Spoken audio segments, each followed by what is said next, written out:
Hello friends, super magic રસોઈમાં મિત્રો આપનું સ્વાગત કરું છું।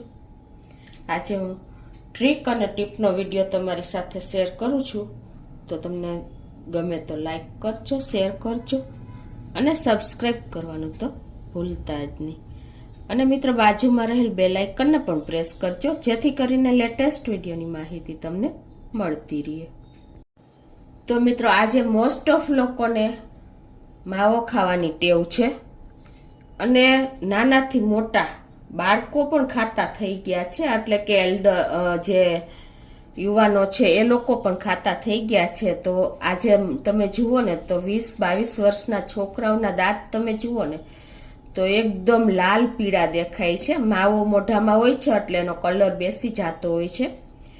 તો એ નાની એજમાં એના દાંત હશે કે કાંઈ પણ બોલે ને તો એટલા દાંત ખરાબ લાગે છે કે એનું કોઈ સોલ્યુશન જ નથી। ડૉક્ટર પાસે જાઓ તો એની ટ્રીટમેન્ટ કરાવો ને તો એ ડાઘ તો જલ્દી નીકળતા જ નથી અને દાંતના પેલા જેમ રૂટ્સ હોય ને એ પેલા લૂજ પડી જાય છે। તો આજે એનું ઘરગથ્થુ સોલ્યુશન ઈલાજ હું તમારી સાથે શેર કરું છું। તો એમાં શું કરવાનું છે કે તમારે બેકિંગ જે સોડા હોય ને, આપણે ખાવાનો સોડા, એ આપણે 1 ચમચી લઈ લેવાનો છે, તમે તમારી ક્વોન્ટિટી પ્રમાણે એ પ્રમાણે।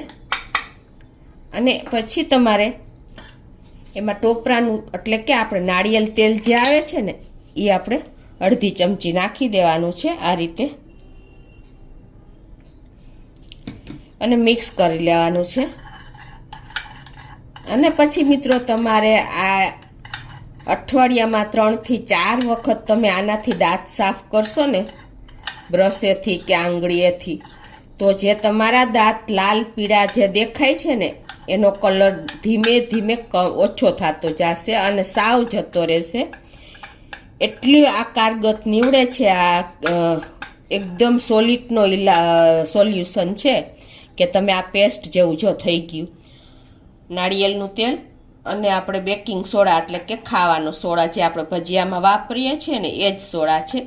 આ બે મિક્સ કરીને અને તમારે દાંતે ઘસી નાખવાનું છે, તો ઇઝીલી તમારા દાંત ધીમે ધીમે એકદમ વ્હાઈટ ચમકતા થઈ જશે। એટલું આ સોલ્યુશન આપણને કારગત નીવડે છે મિત્રો। તો મિત્રો આ તમાકુ માવાને હિસાબે આપણા દાંતનો સોલ્યુશન આજે મેં તમારી સાથે શેર કર્યું છે કે જે આપણે તમાકુ કે એટલે કે માવો જે આપણે ખાઈએ છીએ છોકરાઓ, એના માટેનું આજે બેસ્ટ સોલ્યુશન શેર કર્યું છે। તો તમે ચોક્કસ એક વખત આ રીતે ટ્રાય કરજો। હવે મિત્રો હું તમારી સાથે બીજી ટ્રીક શેર કરું છું કે ઘણી વખત શું થાય છે કે આપણે જે પાણીની બોટલ સાથે રાખતા હોઈએ છીએ ને એ લીકેજ હોય છે, એટલે કે ગમે એટલું તમે એનું એકદમ સારી બોટલ હોય અને જો આપણે આવી રીતે કરીએ છીએ ને તો પાણી ઘણી વખત ઢોરાય છે, લીકેજ થતી હોય ને આવી રીતે।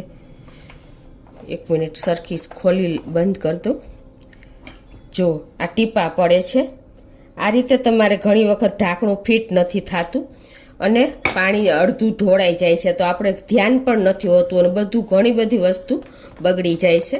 તો આજે એનું સોલ્યુશન તમારી સાથે શેર કરું છું કે જો આપણા આટા એકદમ થોડાક બોટલના જે હોય ને એ લૂજ પડી ગયા હોય કે ક્યાંય કટ થઈ ગયા હોય, ઘણી વખત ફિટ ન બેસતા હોય, ઢાંકણાના જે હોય છે આટા એ આવી રીતે થાય છે, તો આવી રીતે આપણે પાણી લીકેજ થઈ જાય છે બોટલમાંથી અને આપણા પર્સમાં હોય કે હાથમાં હોય, પ્રોબ્લેમ તો થાય જ છે।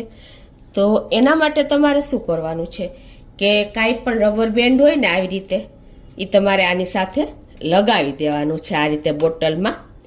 આ ઇન્સ્ટન્ટ સોલ્યુશન છે, બાકી તો તમે બોટલ પણ બદલી શકો છો, પણ ઇન્સ્ટન્ટ તમારે બોટલ સારી હોય અને બદલવી ના હોય તો આવી રીતે તમારે આપણે જે હોય છે ને રબર બેન્ડ કે આવી રબર એ લગાવી દેવાનું છે તમારે બોટલના આ ઢાંકણું મોઢા ઉપર, અને પછી તમારે આ રીતે ઢાંકણું એનું પેક કરી દેવાનું છે। એટલે શું થશે, આ રબર છે ને એક પેકિંગનું કામ કરશે, આવી રીતે થોડુંક હાર્ડ થઈ જશે ઢાંકણ સાથે બોટલ।